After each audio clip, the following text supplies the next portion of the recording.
Magandang hapon, ako po si Benison Estareja. Sa ngayon po ay patuloy ang epekto ng dalawang weather systems na tail end of frontal system sa eastern section of southern Luzon, habang meron pa rin tayong amihan or northeast monsoon sa natitirang bahagi ng Luzon. Meron din po tayong minomonitor na low pressure area na kaninang madaling araw ay nabuo dito sa silangan ng Visayas, at kasalukuyan po nasa pagitan nito ng Visayas and southern Luzon. Meron din tayong mga cloud cluster sa silangan pa ng Visayas and Mindanao na nagpapaulan doon, at possible po may mabuo na circulation somewhere here, at patuloy nating minomonitor. May mga cloud clusters din tayo sa labas ng ating PAR, pero wala sa mga ito nakikita natin na magiging bagyo. As of 3 p.m., itong low pressure area ay namataan natin 65 kilometers away from Masbate City. At base po sa analysis ng Pag-asa at base na rin sa mga observations, ay mababa po yung tsansa na itong LPA ay maging isang bagyo. Ilan sa mga factors ay yung interaksyon nito sa lupa, kung saan mas kukonti na lamang yung katubigan, at pagpasok na rin po ng amihan na siyang malamig at dry, na isa rin sa mga factors na paghina ng mga weather disturbances. Sa mga susunod po na oras, asahan po natin yung pagtawid nitong low pressure area pa sa pagitan ng Southern Bicol at Panay Island. Then, bukas po ng madaling araw, that's Wednesday, ay posibleng nandito na yung low pressure area somewhere sa Marinduque, Romblon, Mindoro area. Sa mga susunod po na oras, asahan natin yung epekto ng LPA dito sa malaking bahagi ng bansa, Eastern Visayas, Bicol Region, Marinduque, gayon din ang Romblon, Oriental Mindoro, and Quezon Province. Pinakang uulanin po, moderate to heavy with at times intense. At posible ito magdulot ng mga pagbaha or landslides doon. Meron din tayong mga kalat-kalat na ulan and thunderstorms for the next few hours sa Western and Central Visayas, gayon din sa Caraga Region, sa Occidental Mindoro, gayon din sa natitirang bahagi ng Calabarzon. At meron pa ring threat po ng pagbaha or landslides.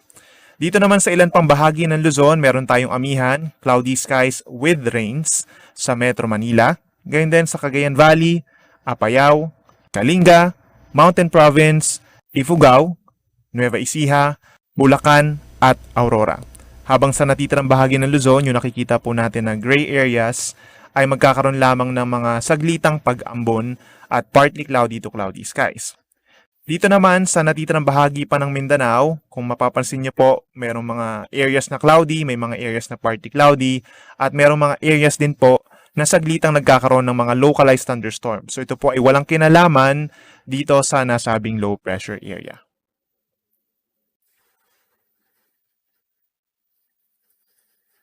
By tomorrow naman po, asahan pa rin natin ang cloudy skies sa Metro Manila, gayon din sa Calabarzon, Bicol Region, and Mimaropa, at dahil po yan sa epekto nitong low pressure area na maaaring ang by tomorrow morning ay somewhere dito sa may area po ng Mimaropa.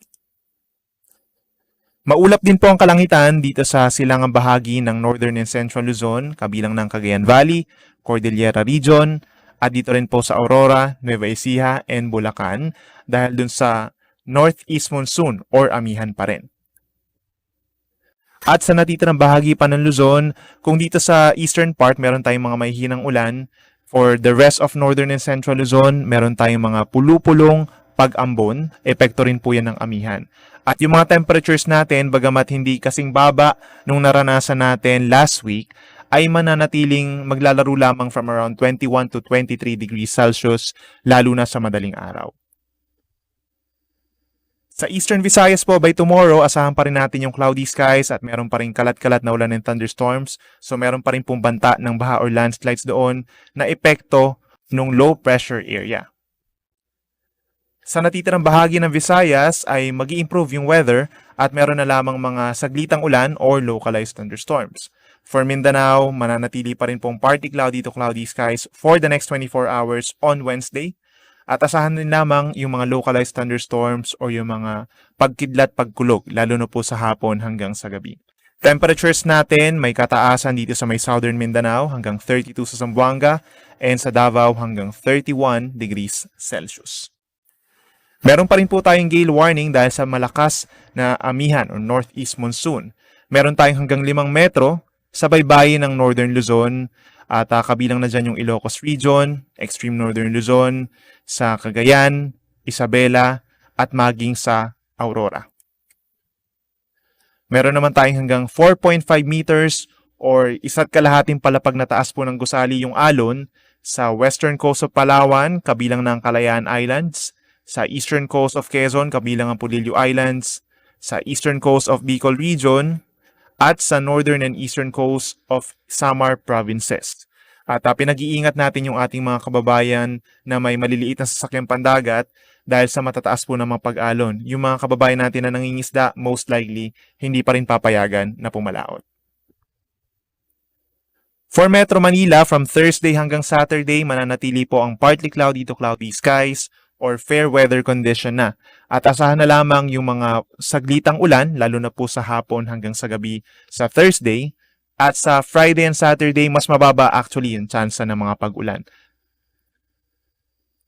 Sa Baguio City, mananatili pa rin pong cloudy na may kasama mga kalat-kalat na ulan and thunderstorms hanggang Thursday dahil dun sa epekto nitong low pressure area or tail end of frontal system.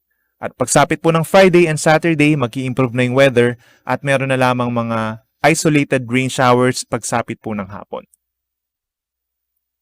Sa Legazpi City naman, good news dahil from Thursday hanggang sa weekend ay mag-i-improve yung weather, partly cloudy to cloudy skies at meron lamang chance ng mga pag-ulan na wala pong kinalaman sa low pressure area or sa bagyo.